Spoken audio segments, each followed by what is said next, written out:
Jungle.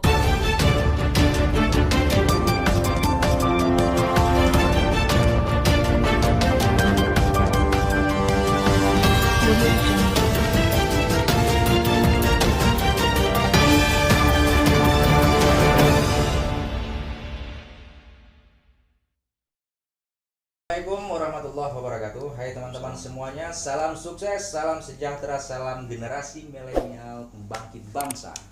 Kembali lagi bersama saya Rizky Adelia Hidayatullah di dunia entrepreneur milenial. Berbicara tentang milenial ataupun entrepreneur tidak terlepas dari bisnis, bukan begitu? Dan berbicara tentang bisnis yang pastinya tidak terlepas dari usaha. Nah, pastinya kalian semua pada penasaran kan, usaha apa yang mesti kalian jalankan? Mau buka usaha grosiran, modal nggak punya. Mau investasi, keuangan belum mapan. Mencuri, ya pastinya ditangkap polisi bro. Terus gimana dong? Oke, tenang teman-teman. Kita akan mengupas secara tuntas problematika ini bersama Bro Sidik Idris. Beliau merupakan pembisnis di generasi milenial yang terbilang sukses di ibu kota dan juga daerah. Oke, langsung saja. Apa kabar bro? Sehat bro, alhamdulillah. Oke. Nah, semua di antara kita, baik Anda maupun saya, pasti tahu dong, hidup di masa yang serba milenial seperti ini bukanlah hal yang mudah. Dan banyak teman-teman kita di luar sana, bro, yang menyerah dengan bisnis yang sedang dijalankan itu, baik itu disebabkan dengan kredibilitas yang begitu minim dan hal-hal yang lain yang dapat membuat mereka berhenti. Nah, bagaimana pendapat Anda tentang itu? Oke, jadi problem yang memang begitu mencolok di sini yaitu kredibel ya dalam menjalankan bisnis di generasi milenial ini ya. Oke, salam kenal untuk saya Sidik Idris. Oke, terima kasih kepada Bro Rizky yang telah memberikan kesempatan untuk saya untuk mengisi sebuah pertanyaan yang memang dari Bro Rizky ya. Oke, bicara tentang bisnis itu adalah sebuah perubahan yang ada dalam pada diri kita sendiri. Nah, jika setelah perubahan telah kita miliki, maka itu akan menciptakan sebuah rasa. Nah, ketika rasa yang sudah signifikan pada diri kita, maka itu akan menghasilkan sebuah usaha yang sangat tekad dan kuat.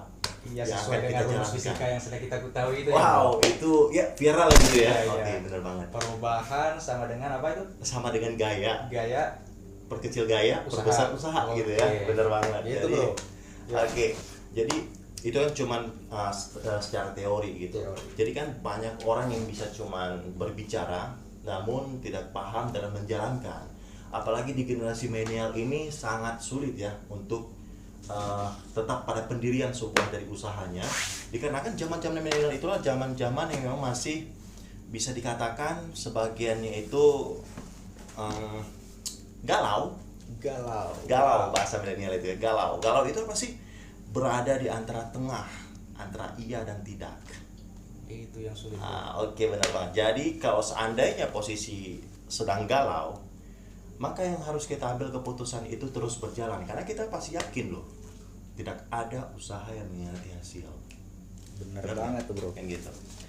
Nah, jadi banyak yang dari generasi milenial itu yang saya pantau, saya rasakan sendiri ya, pribadi saya. Awalnya saya mantan dari sebuah karyawan loh. Karyawan itu apaan sih? Yang pastinya kan bukan perusahaan yang milik kita sendiri gitu. Perusahaan yang emang pasti kita diatur dong. Pagi kita bungkus kaki, pulang kita tepar. Tepar. Bener ya, tepar ya, tidur sama aja sih. Bener ya. Nah, itulah. Jadi banyak yang dari generasi milenial ini, bahkan mereka pun sendiri, ya saya bicara tentang ini setelah pengalaman saya pribadi ya, yang hampir saja menyerah dengan bisnis yang saya jalankan. Jadi yang saya pikirkan, banyak orang sabar dalam bekerja untuk menjadi karyawan itu selama 30 tahun bro. 30 tahun. Lama juga ya bro? Yes, 30 tahun. Tapi banyak orang tidak sabar untuk membangun bisnisnya sendiri itu dalam waktu 3 tahun. So, bayangkan aja. Penyebabnya apa itu sih bro? Dikarenakan memang itu keraguan, galau. Berada di antara pertengahan, antara iya dan tidak. Nah, itu pengalaman saya sendiri ya. Mengapa saya terus-menerus untuk terus melaju ke bisnis saya, sehingga ya kalau dikatakan terbilang sukses, menurut saya sih belum gitu. ya kalau memang dari generasi milenial katanya sudah sukses ya itu alhamdulillah gitu kan. Nah, mungkin kita kan kalau sudah bagus menuju lebih bagus, kalau sudah lebih bagus maka lebih dan bagus lagi, seperti itu bro. Nah, berbicara tentang bisnis yang sudah Anda sampaikan barusan, bisnis apa yang sedang Anda jalankan saat ini? Kalau saya sih tentang bisnis, bisa dikatakan bisnis jaringan.